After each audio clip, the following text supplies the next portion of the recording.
بسم الله الرحمن الرحيم. مدحوينياش الدولة حبناها كأه دولة فدرالك الصومالية وأه مدحوينها الدولة قلمدوك مدني أحمد عبد كارية مدحوينها الدولة هرشبيل مدني محمد عبد واري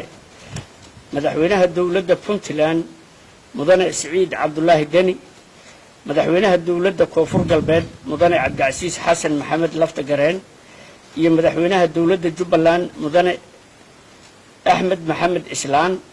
ayaa waxay shir madaxeed wada tashi ah isugu yimaadeen magaalada madaxda Galmudug ee Dhuusamareeb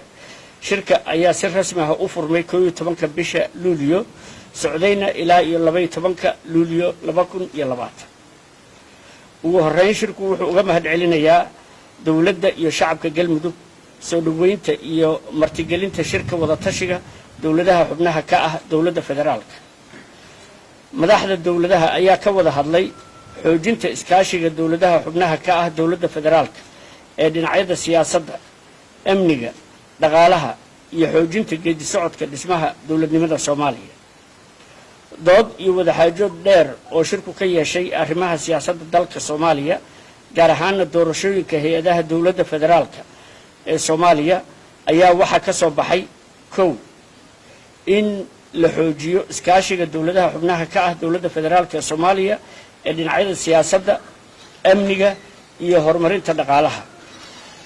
in doorashada waa qodobka labaad in doorashada dawladda federaalka ee Soomaaliya ee 2020-2021 ay ku dhacdo waqtigeedii aysan imaan wax muddo kordhin xileed ah sida ay sheegtay gudoomiyaha guddiga doorashooyinka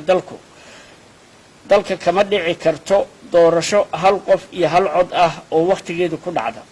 sida darteed waa in tubta farsamo ee qabsoomidda doorashada dalku ay noqoto mid taladeeda loo dhan yahay nooc ahaanna ku dhici karta muddo xileedka harsan shirku wuxuu ku baaqayaa in madaxweynaha dawladda federaalka ee Soomaaliya iyo ra'iisul wasaaraha iyo madaxweynayaasha dawladaha xubnaha ka ah federaalku ay shir wada tashi ah isugu yimaadaan si ay uga wada arrinsadaan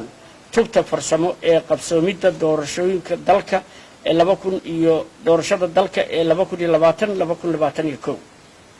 shirku wuxuu ku baaqayaa in shirka wada tashiga dawladda federaalka iyo dawladaha xubnaha ka ah uu ka dhaco magaalada Dhuusamareeb ee caasimadda Galmudug shirku wuxuu u mahadcelinayaa taageerada beesha